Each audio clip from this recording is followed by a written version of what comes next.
एकदा पिठापूर येथे भास्कर नावाचा एक गरीब पण अत्यंत श्रद्धाळू ब्राह्मण राहत होता.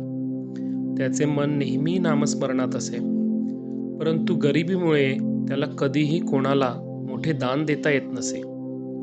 एके दिवशी महाराजांच्या घरी श्राद्ध होते. त्या काळात कडक नियम असायचे की जोपर्यंत विधी पूर्ण होत नाही आणि ब्राह्मण भोजन करत नाहीत तोपर्यंत बाहेर कोणालाही अन्न दिले जात नसे. त्याचवेळी श्रीपाद श्री वल्लभ बाहेर आले. त्यांनी पाहिले की भास्कर दाराबाहेर भुकेलेल्या अवस्थेत उभा आहे. महाराजांना त्याची दया आली. त्यांनी कोणालाही न सांगता घरातून अन्नाचे ताट आणले आणि भास्करला प्रेमाने भरवले. जेव्हा घरातील मोठ्यांना हे कळले तेव्हा त्यांना वाटले की विधीच्या आधी कोणाला अन्न दिल्याने विधी अपूर्ण राहिला.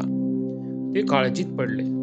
मात्र श्रीपाद हसून म्हणाले, ज्याला तुम्ही विधीद्वारे तृप्त करू इच्छिता ते सर्व देव आणि पितर या एका गरिबाच्या पोटातून तृप्त झाले आहेत.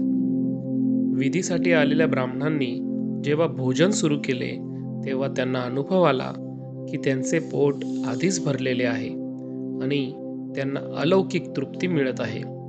प्रत्यक्ष भगवंताने बालरूपात येऊन भक्ताची भूक शमवली होती.